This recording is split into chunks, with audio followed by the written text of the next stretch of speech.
পশ্চিমবঙ্গে সক্রিয় জঙ্গি মডিউল কলকাতায় বসে বড়সড় নাশকতার ছক।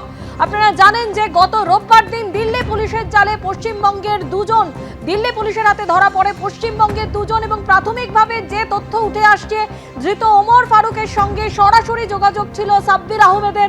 অভিযুক্ত সাব্বির আহমেদের লোন ছিল লস্করি তৈবার হ্যান্ডলার। দিল্লি পুলিশের তরফ থেকে কিন্তু এমনটাই ইঙ্গিত এবং তারা যেটা এখনো পর্যন্ত তদন্ত করে জানতে পারছেন এই সাব্বির আহমেদ লোন যে বাংলাদেশে রয়েছে তার সঙ্গেই পরিচিত এই যে 8 জন যাদেরকে গ্রেপ্তার করা হয়েছে তাদের অধিকাংশরাই, এবং যেটা জানা যাচ্ছে যে ওমর ফারুক যাকে মালদা থেকে গ্রেপ্তার করা হয়েছে সে সহ পশ্চিমবঙ্গের যে 2 জন এবং তামিলনাড়ু থেকে যে 6 জনকে ধরা হয়েছে তারা প্রত্যেকে এই কিন্তু কাজ করছিল তার কথাতেই।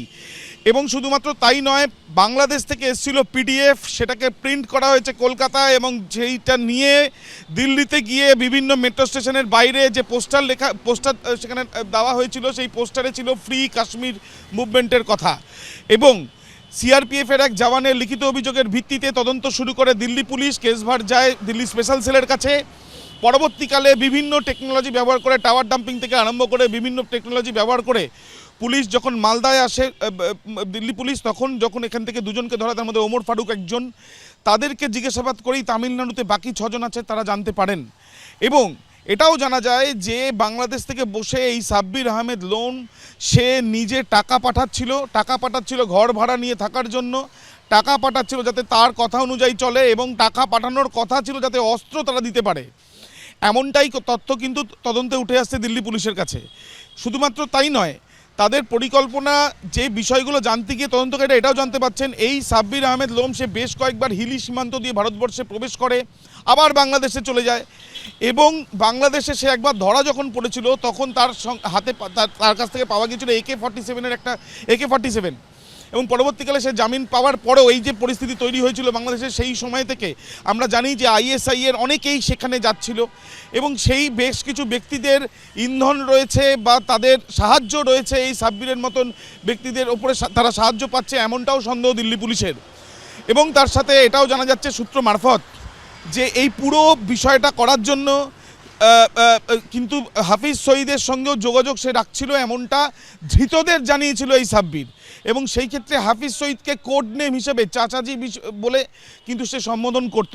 সব মিলিয়ে এই পুরো বিষয়টিকেই একটা মডিউল হিসেবে ভাবছেন তদন্তকারীরা এবং এর পেছনে একটা লম্বা এবং বড় একটি চক্রান্ত রয়েছে বলেও তারা মনে করছেন, যেটা ভারত বিরোধী। দিল্লি পুলিশ সূত্রে খবর যে গতকালই আমরা জানি তামিলনাড়ু থেকে 6 জনকে, পশ্চিমবঙ্গ থেকে 2 জনকে ধরা হয়, তার মধ্যে মালদাতে ওমর ফারুক নামে এক ব্যক্তিকে যে ধরা হয়, তাদেরকে প্রথম ধরা হয় তখন তাদের কাছ থেকেই পুলিশ জানতে পারে সাব্বির আহমেদ লোনের কথা। এই সাব্বির আহমেদ লোন সে বাংলাদেশে রয়েছে, সে বেশ কয়েকবার দিল্লিতে সে ভারতবর্ষ প্রবেশ করে আবারও বাংলাদেশে ফিরে যায়, সেখানে সে গ্রেপ্তারও হয়েছিল। যেটা অনুমান করছে তদন্তকারীরা তার সঙ্গে সরাসরি লস্করি তৈবার যারা সদস্যরা তাদের সঙ্গে তার যোগাযোগ রয়েছে এবং লস্করি তৈবার হ্যান্ডলার হিসাবেই এই সাব্বির আহমেদ লোন তাদের সঙ্গে যোগাযোগ ছিল তামিলনাড়ু থেকে গ্রেপ্তার হবার 6 জন এবং তার সাথে পশ্চিমবঙ্গ থেকে গ্রেপ্তার হবার 2 জনের।